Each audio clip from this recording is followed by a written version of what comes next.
An executive of the Namibia Public Passenger Transport Association, Wapingena Karaira, has called out the Namibia Bus and Taxi Association Secretary General Pendapala Nakathingo for selling an official government document to taxi and bus operators in Windhoek, saying that the association will take the matter up with law enforcement. The people are being provided with this document. The document is a certificate issued by the Ministry of Trade and Industry, was registered under Pendapala Nakathingo, who is a NAPTA Secretary General.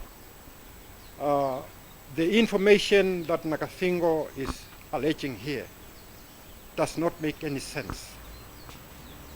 The government giving this document intended it to be used by the association as an industry.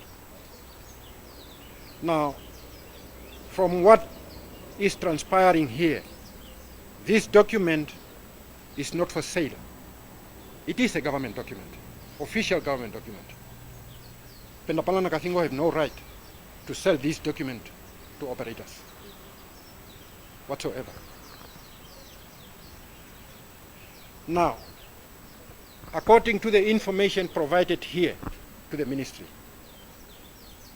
there are over 100,000 taxis and buses operating here in Namibia, which is not correct. It's false. There are over 10,000 taxis operating in emergency. False.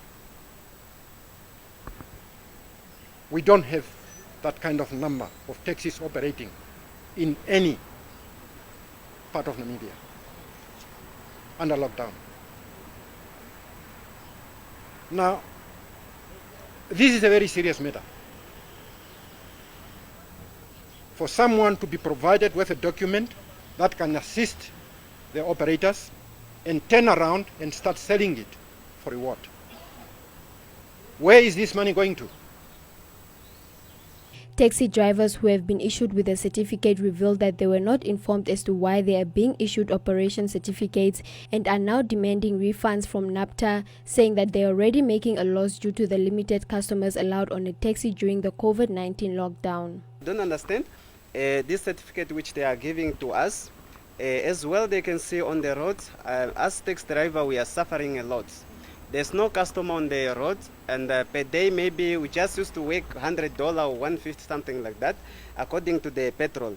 But to come to these people again, to our commander, they are just still robbing us to come in the register with this money, to come in the register with the $100 so that we can get a certificate. But this certificate which I'm holding right now, I don't understand it that why we are receiving it. Because even here it's written that transporting, logistic and storage. So like as taxi driver, we are transporting passengers. It's not a logistic or storage, something like that.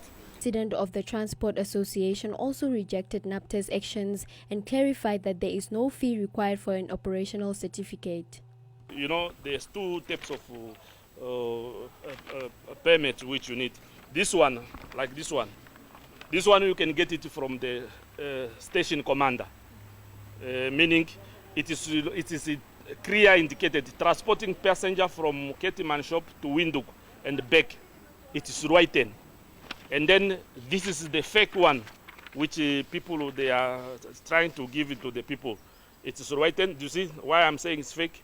The date it is 9. It was issued the 9th of the 4th month, but here. It was issued the 20, meaning the date from the government and from it does not corresponding. And if it's the letter which have a letterhead of the government, meaning people must pay to the government. They must not pay for any individual. Don't understand anything which is this is a fraudulent. You see, these things is fraudulent, and I will ask anyone who get this paper, they must go and they demand their money back. Because we cannot, you see the taxes, they are already in difficult time, and you are charging them 100. For what? In response to the allegations, Pendapala Nakathingo, Secretary General for NAPTA, says the association has long been mandated to raise its own funds as it does not receive any funds from the government budget, thus charging bus and taxi drivers an operational fee for the COVID-19 state of emergency. I've been in this industry for more than 20 years. And what I can tell you, the taxis and buses, they are getting this certificate to go and conduct, to do business. So, and you cannot tell me I have a valid reason and know that there is no way to tell me that the taxi driver cannot afford 100.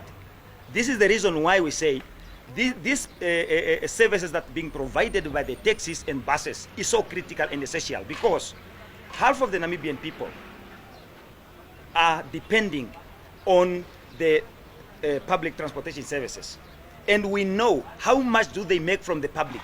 One thing that you have to understand is that most of those who are complaining, they are not legitimate taxi drivers. They say NAPTA is doing illegal things. We are not doing illegal things. To them, it's illegal because we are their competitors. They are competing with us. We are doing what is required by the government. And we have been doing this. We have been striking for this so that we can make sure the transport sector has come to an order. The government is now having a very serious headache. Some of the taxi drivers, they have got no manners. And some of the unions, they are even insulting our leaders. You know, somebody insulting the president, that the state house is not there, it's his mother's house. We do not want those kind of behaviors. We want to make sure that everyone who is conducting these businesses or public businesses, they must adhere and they must have respect and they must make sure that they follow the order, especially that is being given by the government of the Republic of Namibia. According to Nakathingo, NAPTA has also restricted traveling days for buses from Windhoek and Walfish Bay to Mondays and Thursdays only, while travels from the northern parts of the country are allowed on Sundays and Wednesdays only. This, he says, is to minimize movement around the country during the state of emergency.